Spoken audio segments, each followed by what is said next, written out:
Inequalities is a type of mathematical relation that's similar to an equation in many ways that has a couple distinct differences. So first of all, inequalities are denoted by either a less than sign or a greater than sign.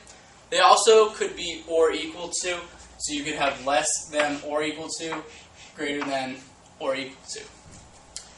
Now the biggest difference in solving inequalities is that you want to use all of your same algebra steps that you use to solve equations. You can add and subtract two numbers from both sides of the inequality.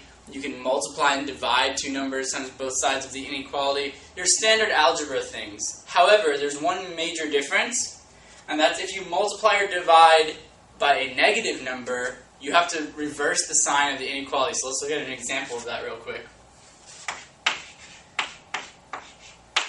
If I had the inequality negative 3x is less than 7, you can think if this was an equation, negative 3x equals 7, you would say, oh, I just divide by negative 3.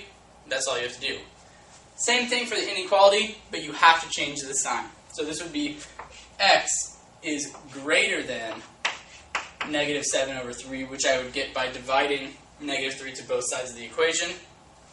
The other major difference with inequalities is that your answer is not a single answer. It's an entire range. So anything that is greater than negative 7/3 would make this inequality true.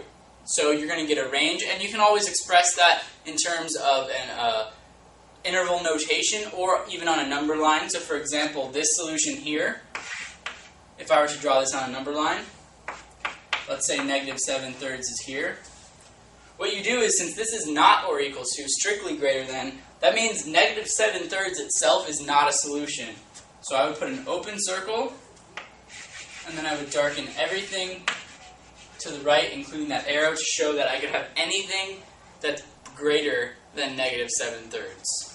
In interval notation, this would look like I could have from negative 7/3 to infinity, with a parentheses on the negative 7/3, because that was not included.